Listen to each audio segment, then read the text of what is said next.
So first ஓப்பனிங்லேயே பார்த்தீங்க அப்படின்னா தளபதி வெற்றி கொண்டான் டிவிகே அப்படிங்கிற பேர் இந்த இடத்துல வருது. ஸோ தளபதி அவர்கள் இந்த இடத்துல அவரோட கட்சி பேரை லைட்டாக ரெஜிஸ்டர் பண்ணுறாரு. லைட்டாலாம் இல்லை, ஓப்பனாகவே ரெஜிஸ்டர் பண்ணுறாங்க அப்படிங்கிற நம்ம எல்லாருக்குமே தெரிஞ்சுது.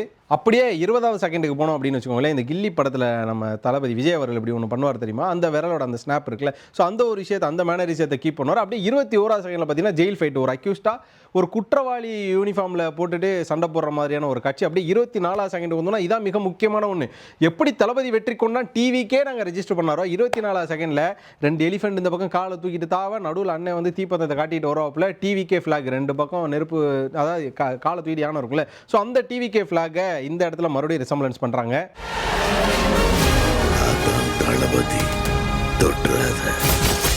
அப்படியே 44வது செகண்டுக்கு போனோம் அப்படின்னா விஜய் அவர்கள் கை கட்டி ஒரு டைலாக் பேசுகிற பின்னாடி பார்த்தீங்க அப்படின்னா நேதாஜி சுபாஷ் சந்திர போஸோட ஒரு ஃப்ரேம் ஒன்று இருக்கும், ஃபோட்டோ ஃப்ரேமு.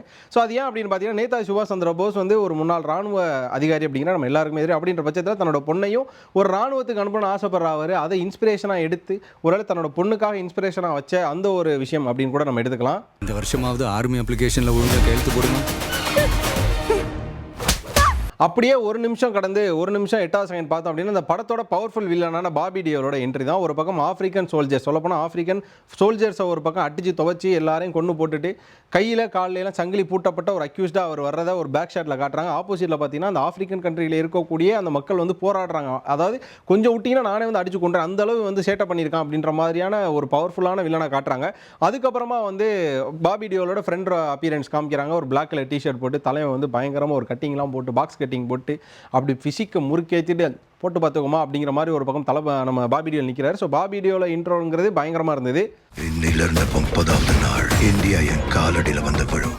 அப்படியே 1 நிமிஷம் 32வது செகண்டில் நான் கொஞ்சம் அலண்டு போயிட்டேன் அப்படிங்கிற மாதிரி இருக்கு. என்ன அப்படின்னு பார்த்தீங்கன்னா இவ்வளோ விறுவிறுப்பாக போகக்கூடிய ட்ரைலரில் திடீர்னு ஒருத்தர் இந்த ட்ரோன் ஷாட்ஸ் எல்லாம் காமிச்சிட்டு இருப்பாங்க. அதாவது அந்த பறக்கிற ட்ரோன்லாம் காட்டிட்டு இருப்பாங்க. திடீர்னு ஒரு மனுஷன் கண்ணாடி போட்டு எந்திரிச்சு இப்படி திரும்பி பார்ப்பாரு. நம்மளுக்கு தெரிஞ்ச நல்ல குவாலிட்டி வரையும், அதாவது 2K 4K குவாலிட்டி வச்சு ஜூம் பண்ணி பார்த்த வரையும், அண்ணே மதன் கௌரி என்ன நீ என்ன இங்கே பண்ணுற அப்படிங்கிற மாதிரி மதன் கௌரி மாதிரியான ஒரு ஆள் உள்ளே இருக்கார். ஒருவேளை அது மதன் கௌரியாக கூட இருக்கலாம். ஒருவேளை அது மதன் கௌரியாக இருந்தால் கண்டிப்பாக கீழே நீங்களும் மதன் கௌரியை பார்த்தீங்க அப்படின்னா கண்டிப்பாக கமெண்ட்டில் சொல்லிடுங்க.